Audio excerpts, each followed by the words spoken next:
think of one patient I had that wanted something natural for a sleep aid, and so she took L-tryptophan, a naturally occurring amino acid, but she got it in a pill form, and as a result of that, she got a condition called eosinophiliomyalgia syndrome and was terribly disabled and in terrible pain from this.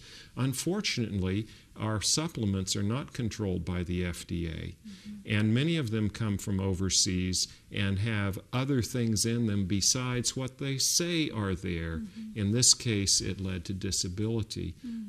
You can have, from excess supplement intake, you can develop liver disease. I had a patient come in, he refused to take medicine for his cholesterol. He said, I want it all natural. And he started listing the all-natural things he was taking. And I said, well, I'd like to see these. The next time he came in, he had a grocery bag, and he set them all out on my table. And I said, well, why don't you just stop those for a month, and then we'll check your liver enzymes again.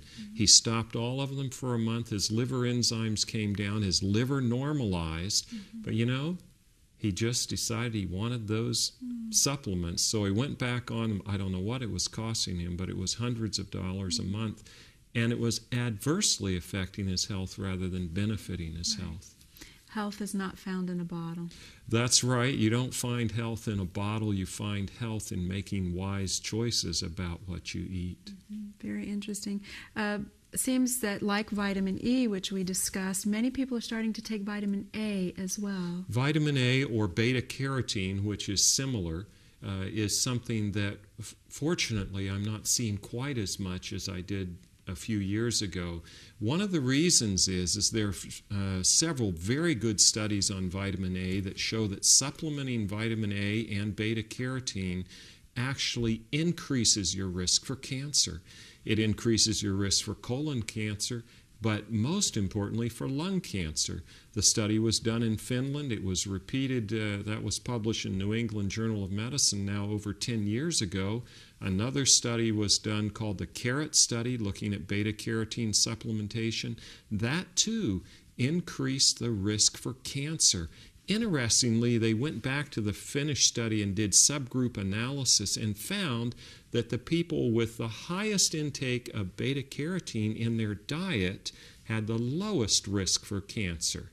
And you say, this doesn't make sense. How is it that if I get it in my diet, it protects me from cancer? If I get it in a pill, it increases my risk. What people forget is there are over 600 different types of carotenoids. Those are carotene-like chemicals.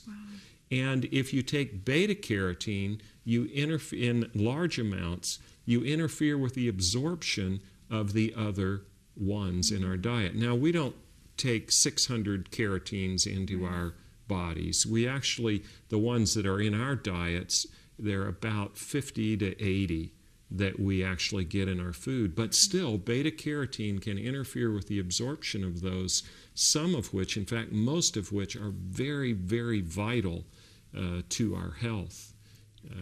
If you want to get enough carotenes, what you have to do is you have to go and start looking for orange and yellow things. And interestingly, green things too. It's much more important when you're thinking about nutrition to think about color than about individual components. There are two very good books about this. They've been published a few years ago now.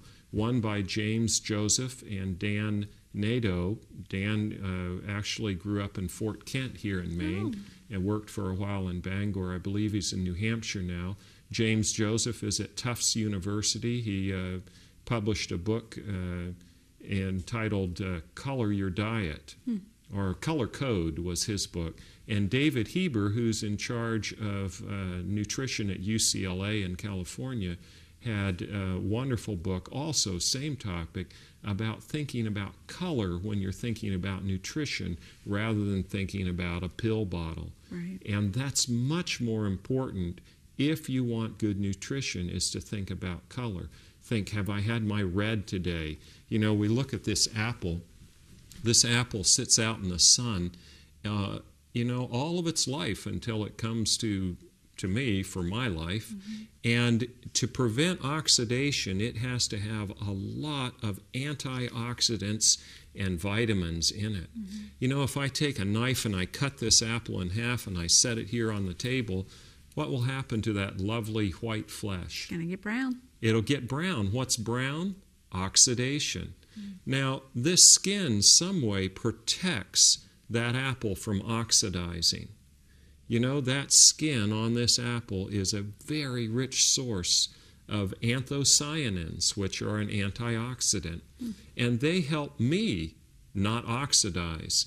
Oxidation is one of the major sources of aging in our body, and when we're eating the skins of fruits and the fruit itself, they're packed with anti-aging antioxidants. And apples are a wonderful source of those. You know the old saying, an apple a day keeps the doctor away. There's a lot of truth in that. James Joseph, Dr. Joseph has done a lot of experiments with blueberries, because that skin on the blueberry protects against oxidation. There are wonderful chemicals in it that are good for us. They're natural, and they will improve memory. He's done studies not only with rats now, but also humans, showing improved memory when we eat blueberries, improvement even in people with multiple sclerosis. Their function improves. It doesn't cure it, but the function improves. Parkinsonism is another one they've studied with blueberries. Many of these deep colors, wonderful sources of nutrition for us, and you're far better off to eat an apple than a vitamin pill. Right. It's really the thing that you want to look at.